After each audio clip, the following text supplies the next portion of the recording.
বাবা মার সঙ্গে বলে কোনো লাভ নেই, কাজেই কাউকে কিছু না জানিয়ে বাড়িতে রওনা দিলাম। সন্ধ্যার বেশ পরে বাড়িতে পৌঁছালাম। মা আমাকে দেখে অবাক হয়ে তাকিয়ে রইলেন, কারণ আমি গতকালকেই বলেছিলাম তাকে সামনে আমার পরীক্ষা শেষ হওয়ার আগে বাড়িতে যাওয়া সম্ভব না।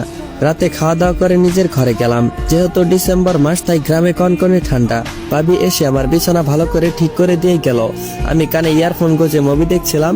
মেজো ভাই তখনও বাজার থেকে বাড়ি ফিরেনি। বাজারে আমার বাবার একটা নিজের হাতে তৈরি করা বড় মুদির দোকান আছে। আগে বড় ভাই ও মেজো ভাই বাবার সাথে দোকানে বসতেন, এখন বাবার সাথে মেজো ভাই আছেন। প্রতিদিন দোকান শেষ করে মেজো ভাইয়ের বাড়িতে ফিরতে ফিরতে 11টার পর হয়ে যায়। বাবা এশার নামাজ পড়ে আর দোকানে বসেন না, মসজিদ থেকে বের হয়ে সোজা বাসায় আসেন। বাসায় এসে রাত 10টার মধ্যে খাওয়া দাওয়া করে ঘুমিয়ে পড়া বাবার দীর্ঘদিনের পুরাতন অভ্যাস, আজও তার ব্যতিক্রম নয়। আমার ঘরের দরজা খোলা ছিল। ভাবি তখন বলে গিয়েছিল দরজা যেন বন্ধ না করি। হঠাৎ দেখলাম ভাবি আমার রুমে আসলেন, খাটের এক পাশে বসে আমার দিকে এগিয়ে দিলেন একটি প্যাকেট। একবার দরজার দিকে তাকিয়ে আবারও এক দৃষ্টিতে আমার দিকে তাকিয়ে আস্তে আস্তে বললেন, এগুলো হাতের কাছে রাখো, দরজা বন্ধ করার দরকার নাই। দুর্জয় আর বাড়ির সবাই ঘুমিয়ে পড়লে আমি তোমার রুমে আসবো, জরুরি কথা আছে। ঘুমিয়ে যাও, সমস্যা নেই, কিন্তু দরজা বন্ধ করো না। ভাবি চলে যাওয়ার পর আমার কৌতূহল মেটাতে আমি ওর দেওয়া প্যাকেটগুলো আমার হাতে নিলাম। প্যাকেটটা ফার্মেসির, কারণ প্যাকেটের ওপর আমাদের বাজারের ফার্মেসির নাম লেখা। ভিতরে আছে কি সেটা দেখার জন্য সেগুলো হাতে নিলাম। আর সঙ্গে সঙ্গে আমার চোখগুলো কপালে উঠে যাওয়ার মতো অবস্থা হলো। দেখলাম সেইখানে ফার্মেসি থেকে আনা ওইসব প্যাকেট আর একটা স্প্রে জাতীয় মেডিসিন। স্প্রে এর প্যাকেটের উপর লেখা আছে। পরে বুঝতে পারলাম এটা কি। মানুষের নাকের কাছে নিলে সেই মানুষটা কমপক্ষে 2 ঘন্টা অজ্ঞান হয়ে থাকবে, কিন্তু এসব ভাবি কেন আমার কাছে দিয়ে গেল, এটা কোনোভাবেই আমার মাথায় ঢুকছিল না।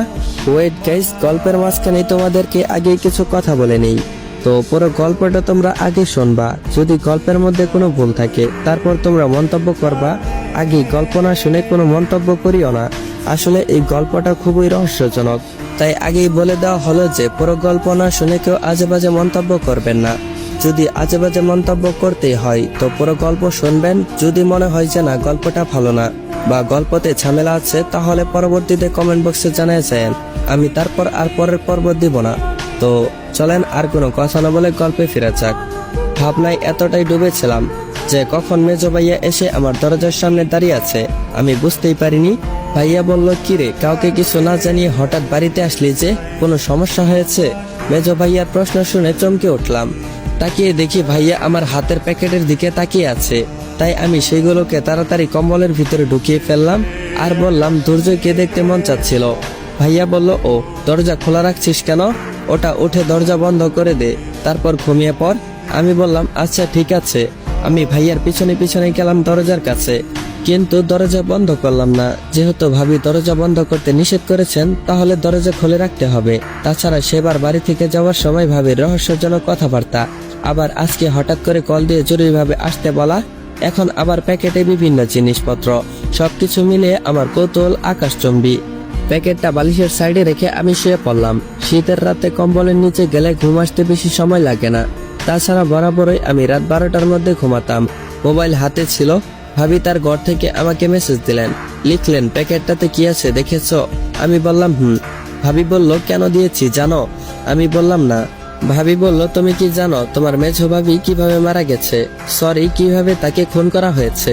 ভাবির মেসেজ পড়ে আমি যেন স্তব্ধ হয়ে গেলাম। আমরা সবাই জানি মেঝো ভাবি দুর্জয়কে জন্ম দিতে গিয়ে সিরিজের পর দিনই এই পৃথিবীতে চলে গেছেন, কিন্তু বড় ভাবি এই মৃত্যুকে খুন কেন বললেন? আমার রিপ্লাই না পেয়ে ভাবি আবারও লিখলেন, দুর্জয় ঘুমালে এসে সবকিছু বলবো তোমাকে।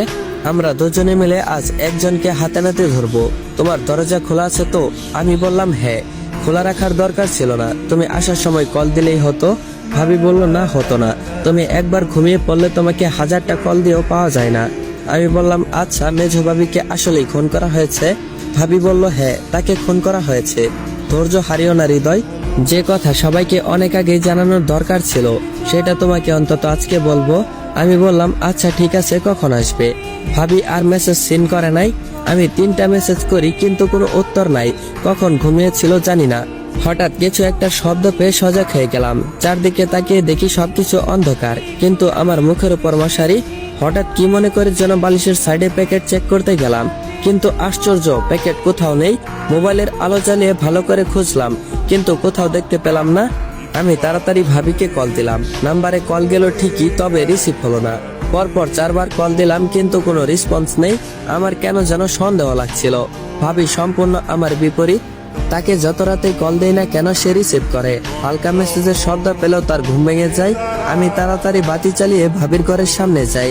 দরজায় হাত রাখতেই দরজা খুলে গেল। আমি মোবাইলের বাতি জ্বালিয়ে তারপর ভিতরে গেলাম। বিছানার কাছে গিয়ে ভাবি ভাবি বলে ডাকলাম, কোনো শব্দ নেই। বাহিরে বিড়াল ডাকার শব্দ। গভীর রাতে বাগানে শিশির পড়ার শব্দটাও যেন ভয়ঙ্কর। ভাবির মুখে আলো দিলাম, কয়েকবার ডাকলাম কিন্তু কোনো সারা শব্দ নেই। হঠাৎ পিছনের দরজায় শব্দ শুনে চমকে উঠি। তাকিয়ে দেখি মা দাঁড়িয়ে আছে। মা আমাকে দেখে অবাক হয়ে বললেন, তুই এখানে কি করছিস? আমি বললাম, ভাবিকে একটু ডাকো তো, আমার কেমন যেন লাগছে। তুমি একটু ভাবির মাথায় হাত দিয়ে জোরে ডাক দাও। মা আশ্চর্য হলেন। আমার কথা মতো বৌমা বৌমা বলে ডাকতে লাগলেন, কিন্তু ভাবির কোনো রেসপন্স নেই। ভাবি আর উঠলেন না। পাশের বাড়ির ডাক্তার চাচাকে ডাকা হলো। তিনি এসে ভাবিকে মৃত ঘোষণা করলেন। আমি পুরোপুরি স্তম্ভিত হয়ে গেছি। ভাবির দিকে তাকিয়ে রইলাম। ভাবি এইভাবে হঠাৎ করে মরে গেল, নাকি তাকে কেউ মেরে ফেললো? জানি না, আমি কিছুই জানি না।